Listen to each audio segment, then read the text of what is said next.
Welcome back to this week's edition of Bo's War Thunder Favorites. We're going to take out the F9F-5. You guys have been requesting me to fly some jets for a while.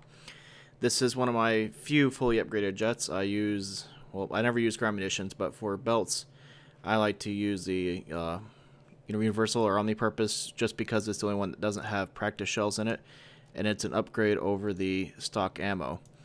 And I'm not going to say I'm the greatest jet pilot, but this is a plane that I do have, I think, slightly over a 2-to-1 KDR. Yeah, you can see it there, 133 kills to 60 deaths. It's a plane that requires some luck, a lot of skill, and some strategy, but I've had to have, I guess I call it medium to decent success. And you can use what I've learned to further knowledge your skills or not. That's up to you. But I will show you how I fly the Dash 5 Panther. The Dash 5 is a lot better than the Dash 2. Many reasons. The tail's a lot higher. It's got more output. It carries more fuel. It's a better plane in real life. And in game, I certainly think it's a better plane as well. This is the plane that I learned how to fly jets on. I tried to fly a few shooting star rounds and had much success back in like 1.31.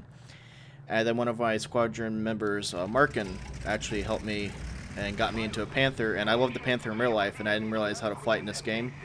And I will pass along some of those early lessons that he taught to me. So we're going to get off the runway here, and then we are going to stay low and very, very, very fast. This is going to go very, very quickly, and the chaos is going to consume. So I would try to give you as much Panther information like I do in other videos, but there won't be much time. There will be a Panther podcast at a certain point, so don't worry. We'll get to all that in the future. Hard decision here is, do I want to climb to, or do I want to go right, or do I want to go left? And their runway faces to my right, so I think I'm going to try and sneak around to the left. Most of the planes in War Thunder, you're going to want to climb up and get altitude and all that good stuff. With a jet, you're going to have to wait for it to get to temperature, get to speed. And I want to build up a bunch of energy, a bunch of momentum, and then basically zoom climb. This plane, though, I never ever take it above 10,000 feet or above the clouds, you could say. It just doesn't have the performance to fight the Canadair Sabre, the MiG-15s, or anything else it might see. This is a plane that is, I guess you want to call it troll underneath the bridge. You want to stay low, and I'll show you what I mean. But on the deck, I think this is one of the better performing jets, and once you get the concept of keep this thing low, keep it on straight attack angles, you'll have a lot better chance. One thing that a lot of early jet pilots always seem to do is turn fight. You want to use your, all the skills you built up from your time of grinding propeller planes. And you need to kind of throw that all out the window. You want to learn basically to not overthink things. But when you do an attack run on somebody, you want to go, alright, there's a guy, I'm going to take my shot, and then I'm going to either stay straight or I'm going to zoom climb up. You need to have an exit strategy before you attack.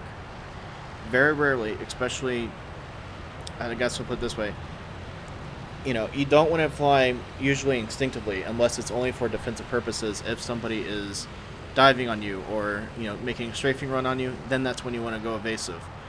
Other than that, you want to keep this plane straight, big angles, try to keep that speed above 400 miles an hour.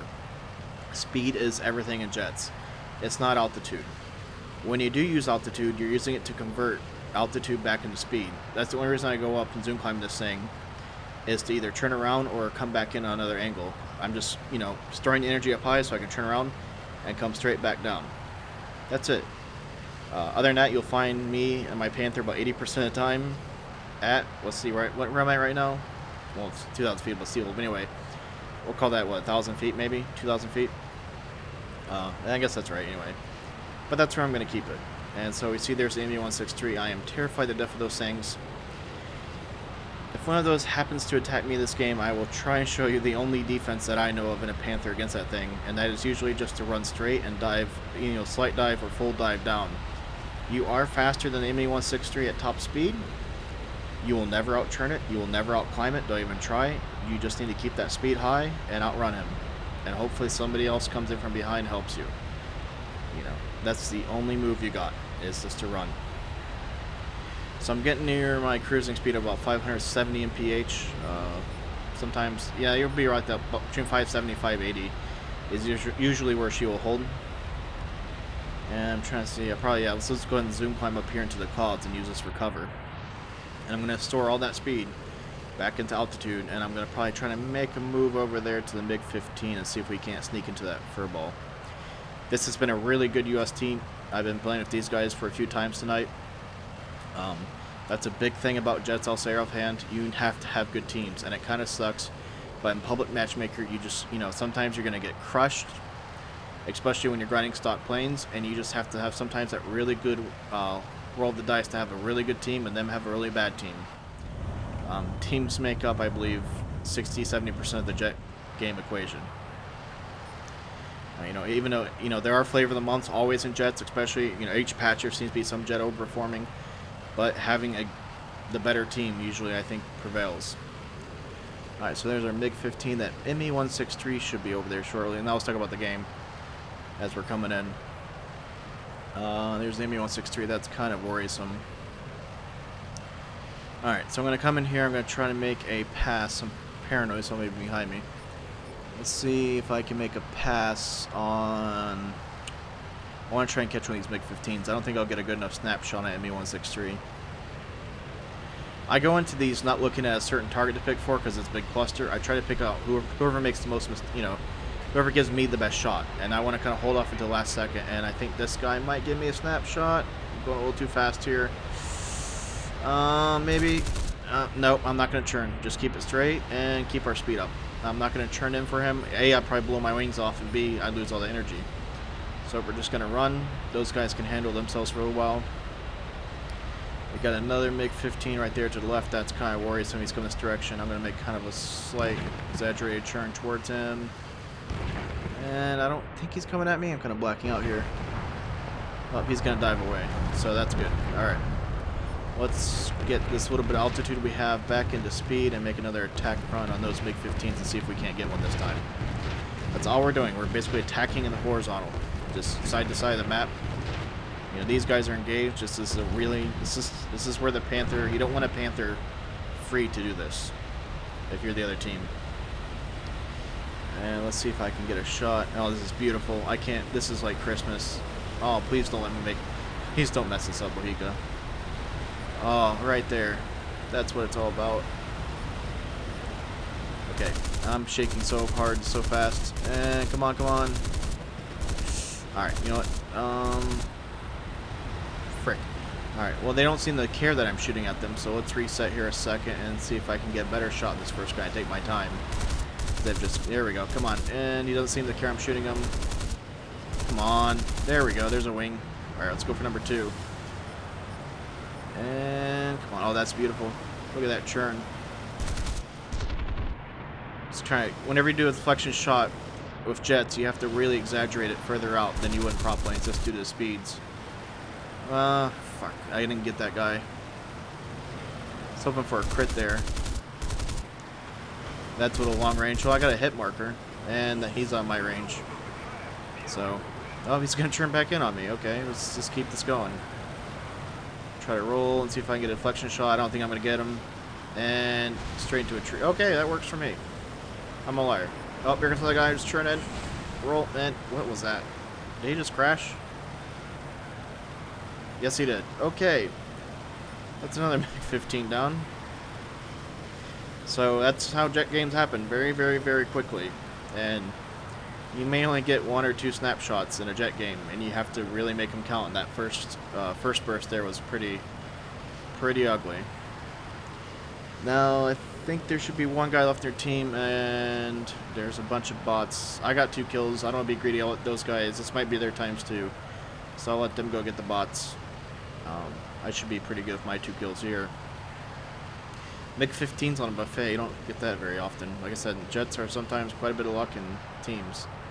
And that guy was awesome enough to drag him for me.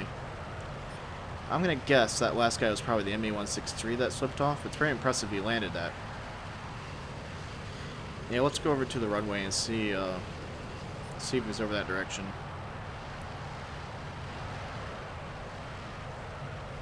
So the Dash 5 Panther was used in Korea as a fighter bomber.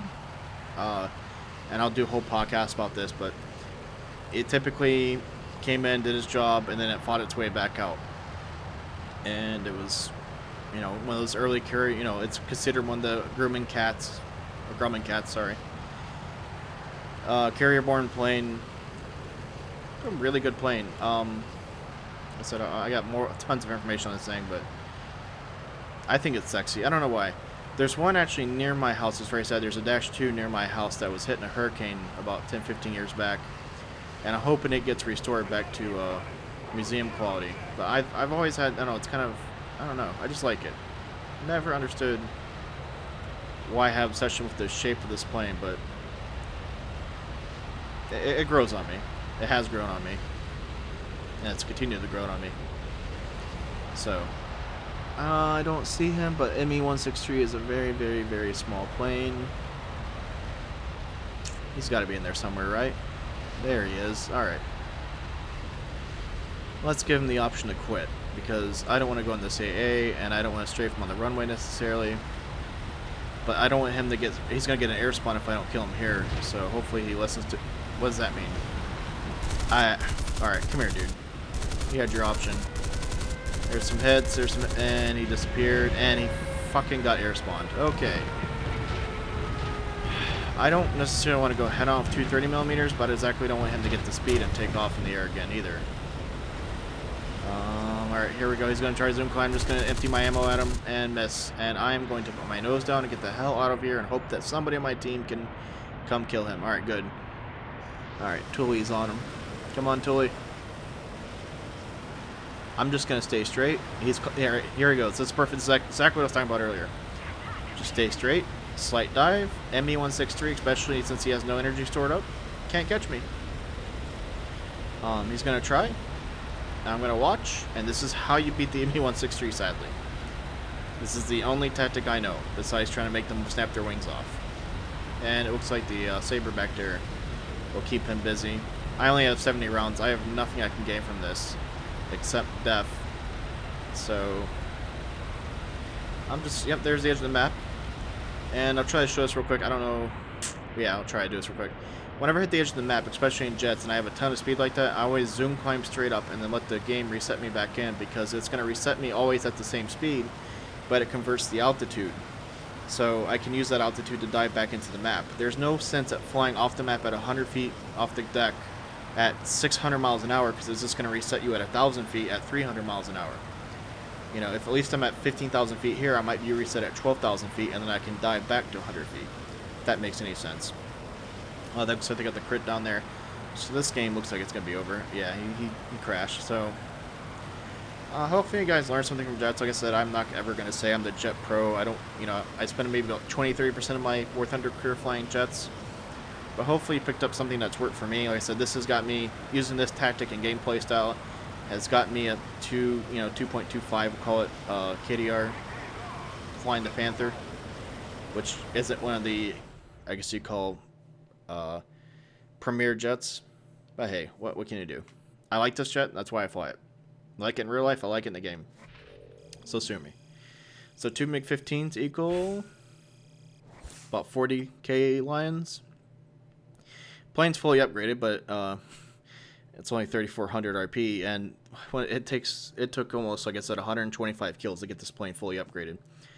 Anyway, thanks for watching Bow Time, and Bow's War Thunder favorites. Next week I will fly something Japanese. Thanks for watching.